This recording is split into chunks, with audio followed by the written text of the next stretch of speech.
Olá, paz do Senhor Jesus, estamos aqui de volta hoje para nós falar mais um pouco do amor de Deus para você. E hoje vamos estar falando exatamente no livro de Mateus, no livro de Mateus, no capítulo 1.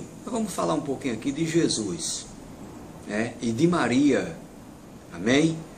Vamos analisar o texto e vamos esclarecer para você, porque às vezes as pessoas não lêem a Bíblia direito, não para nas palavras, no que está escrito, e vai porque alguém diz e passa por cima do texto e nem observa, Inclusive nós vamos ver isso hoje aqui para você.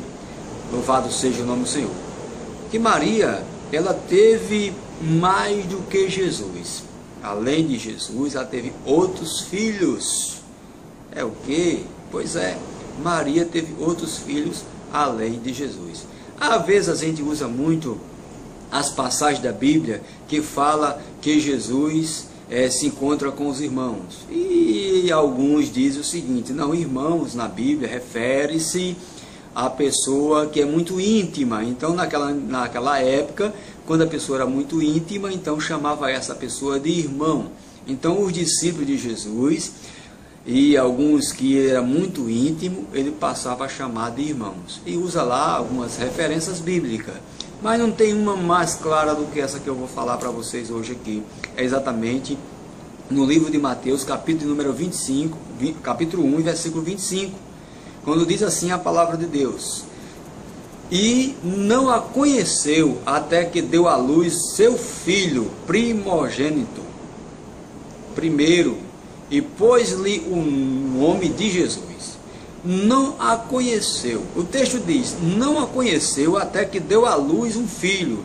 A palavra conhecer no grego é uma expressão idiomática judaica para uma relação sexual entre um homem e uma mulher. E você vai ver isso em Gênesis capítulo 4, versículo 1, quando diz a palavra de Deus que, conhecendo Adão a Eva, sua mulher, e ela concebeu e deu Caim. E ela disse: alcancei do Senhor um varão. A outra palavra que você vai entender aqui agora, observe bem. Adão, Maria e José, diz o texto no capítulo 1, versículo 27, que ele não a conheceu até ela dar à luz. Então ele não tinha tido relação com ela até ela dar à luz. Que a palavra conhecer, como já falei para você, refere-se a alguém quando tem uma relação sexual. Então ele não teve relação sexual com ela. Ah, mas tudo bem, você pode dizer assim: não, mas então ele teve, mas não tiveram, ela não teve mais filho. Pois vamos para frente. O mesmo texto diz assim, a palavra de Deus, que a outra palavra a ser examinada nesse texto, é que ele diz assim, que nasceu o primogênito. Você vai ver também em Lucas capítulo 2, versículo 7. Que a palavra primogênito no grego, ela significa nascer primeiro. Primeiro filho de muitos que virão. Primeiro homem de muitos que virão, tanto animais como o ser humano. Quando a palavra de Deus diz primogênito. A Bíblia usa a maioria das passagens a palavra primogênito, exatamente, sabe para quê? Para designar um filho mais velho de um casal. Isso quer dizer, um filho mais velho de um casal. Então tem outros filhos. Porém o termo também pode ser usado também para significar filha mais velha de um casal. E também é a primeira criada de um animal. Também ela é usada para a primeira criada de um animal. Certo? Primeiro filho de um animal. Como você vai ver em Gênesis capítulo 29, versículo 26, Levítico 27 e 26. Então, se Jesus fosse o único de Maria, os textos de Mateus capítulo 1, versículo 25, e Lucas capítulo 2, versículo 7, tinha usado a palavra unigênito e não primogênito. Porque unigênito significa único, em geral, único.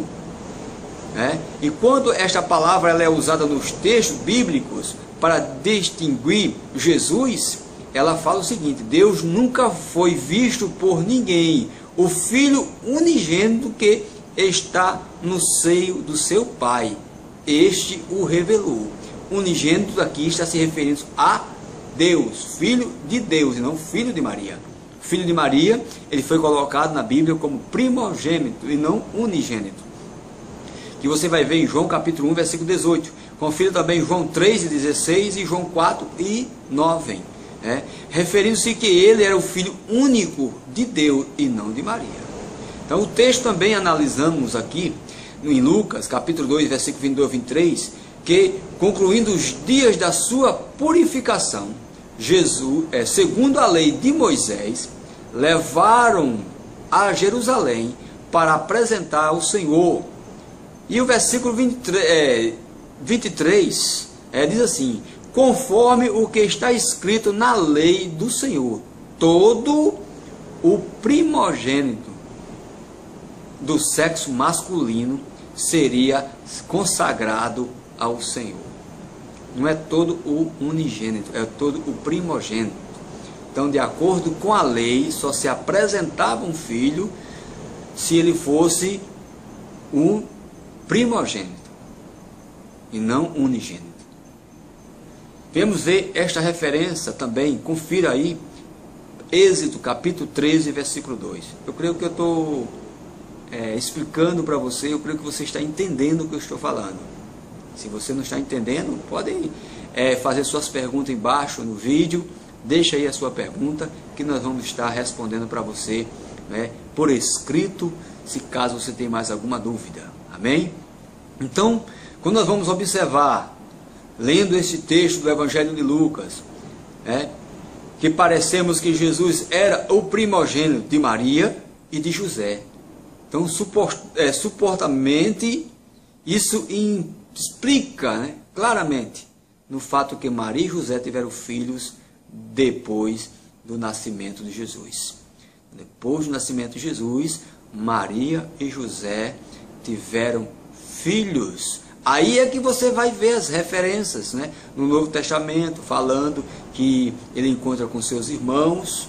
Inclusive você vai encontrar os apóstolos citando o irmão de Jesus, como Tiago, então e assim por diante. Mas não tem uma palavra mais clara para explicar para você, exatamente em Mateus capítulo 1 e versículo 27.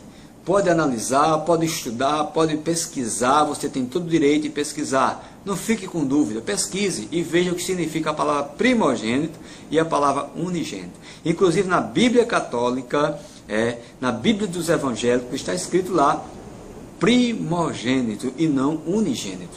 Então que você fique aí com esta palavra e que Deus vos abençoe. Se tiver mais alguma dúvida, é só entrar em contato conosco, deixando a sua pergunta abaixo do vídeo. Amém?